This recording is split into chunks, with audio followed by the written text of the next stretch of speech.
massive changes are coming in the world of AI.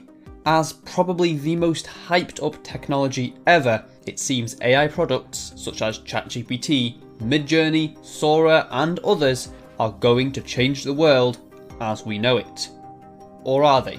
Major problems may be lurking in the shadows for the future of the industry, and a terrifying pattern is emerging. The AI boom is beginning to look like a bubble.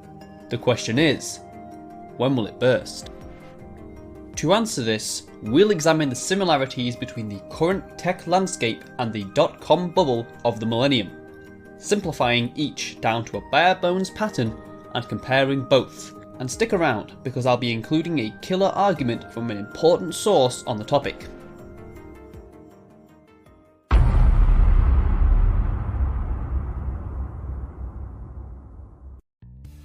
The 1990s. The Cold War had ended and the world had entered into a new era, one of optimism and global technological advancement. Nowhere was this more true than in the tech industry. The World Wide Web, invented in 1989 by British scientist Tim Berners-Lee for automated data sharing between research institutes, began to gain traction among the wider population once people realised they could use it to share pictures of cats. Venture capitalists were not unaware of the situation. With the release of Windows 95 came a new influx of potential customers, and online businesses sprang up left, right and centre to attempt to make money from this new commercial space. Several staples of the online experience went public at around this time. Netscape, which was the most popular browser of the era, had its IPO on the 9th of August 1995. Its stock peaking at $75 before settling at $58.25 by the time the stocks closed, leaving the company with a market value of $2.9 billion, or almost $6 trillion today. That's a lot of money. This insane value jump led to the coining of the term Netscape moment, meaning a huge IPO signalling the dawn of a new industry. A year later, Yahoo went public on the 12th of April 1996 with a closing price of $33, an increase of 270% from the initial price.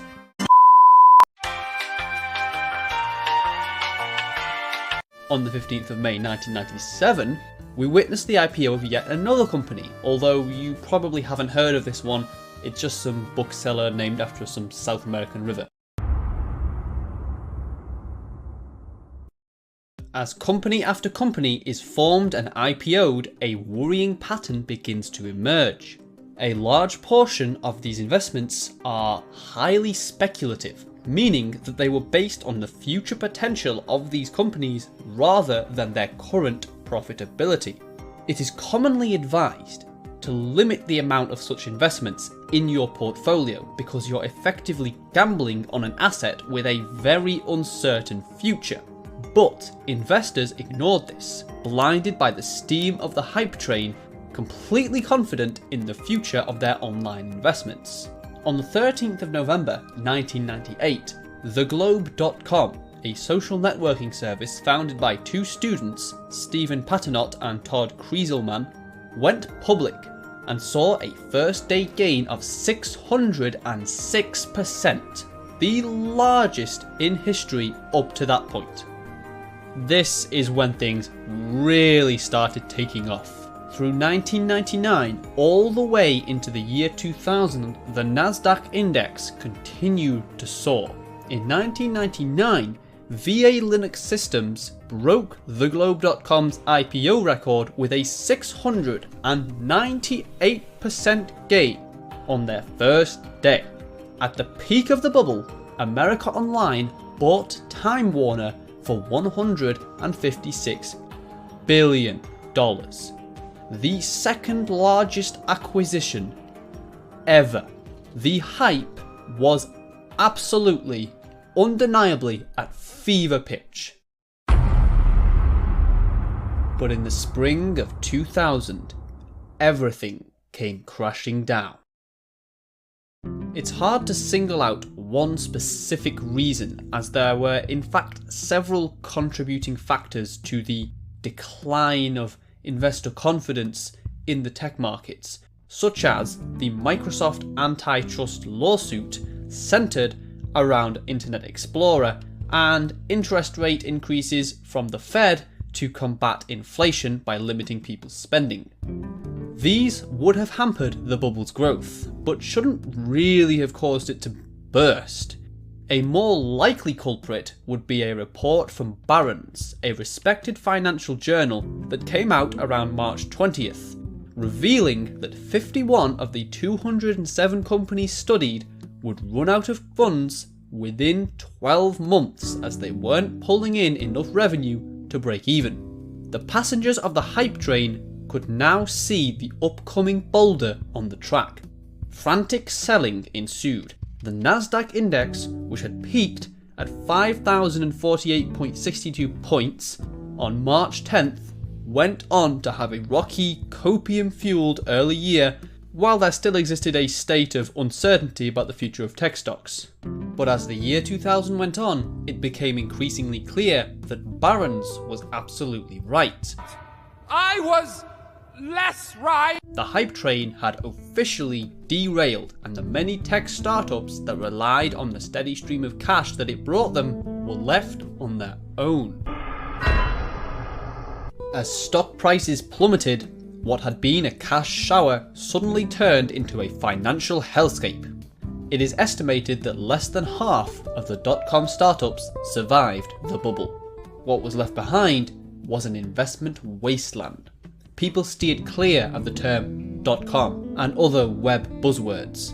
The internet still existed, of course, but people no longer saw it as a get-rich-quick scheme. The hype was over. So if we zoom out and look at the bigger picture, we can try to come up with a schematic of the .com bubble. We start with a technology that has been around for a short while, but has suddenly become very accessible to consumers. New startups spring forth to make the most of this new tech, and venture capitalists back them. Fueled mostly by hype, these companies see a rise in their stock prices but no actual profits. Quite the opposite. They burn through cash long after their IPO, with no end in sight. Many have fragile or downright unsustainable business models. Eventually, this is revealed by a big name in the industry, and people panic to get their money out before it's too late, creating a snowball effect of devaluation until the whole thing hits the ground like a slice of wet ham, leaving only a handful of players standing. The tech in question remains, but it loses its golden goose status, and the associated buzzwords begin to repel rather than attract potential investors. Pundits and journalists will of course pull out the usual rhetoric of "how did no one see this coming?" and milk the subject for months. So let's take a look at AI in relation to our bubble schematic. First of all, OpenAI, arguably the industry leader and probably even the equivalent to Netscape, has been around for a while, and so have early versions of their flagship product. GPT-3 was released in June of 2020, but it wasn't very good and had no real-world applications, and so it largely flew under the radar. However, in November 2022, ChatGPT is released to the public and is free for the average user. So there's our existing tech leaping forward into the public consciousness. Suddenly, everyone is developing their own AI product, whether that's based on ChatGPT or their own LLM. We had Claude in March of 2023 as well as Midjourney 5, widening the battlefield to include image generation. AI startups were spawning in everywhere, yet the only company actually making any money was Nvidia because they sell the GPUs to train the AI. We can tick the cash burning companies box.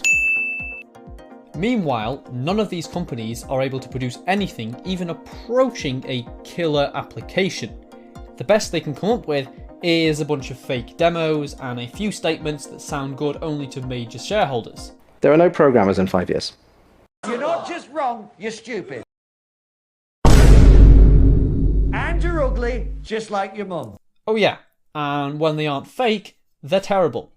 Take a photo and ask, check my calendar and see if I'm free when she's coming to San Francisco this year. Gemini pulls relevant content from the image, connects with my calendar, and it gives me the information I'm looking for. Oh, looks like we had a little demo issue. Way to showcase a product, Google. With no company offering a fix to any major problems or even a roadmap to a fix beyond, trust me bro, the current level of AI spending is arguably unjustified. So we have our absence of viable business models. That brings us to now.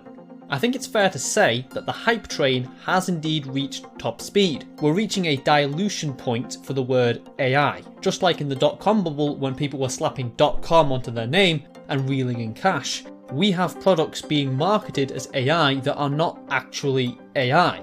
For example, Logitech's new AI subscription mouse, in which the only thing that's AI related is a macro button that opens up a chatbot window on your PC. I'm not being funny, but anyone with a macro equipped mouse could do this. But that's just one example of many. Unless you've been living under a rock, you've no doubt seen ads for AI this and AI that on a product that should not need AI. We're not gonna make it, are we? People, I mean. All this to say, the market is clearly oversaturated and overhyped, and a serious correction is in order. All that's needed is a reputable name in finance to call AI's bluff, to highlight the cash burning of every AI startup and give investors a much needed wake-up call. And that's where Goldman Sachs comes in clutch with their report on generative AI, published in late June 2024.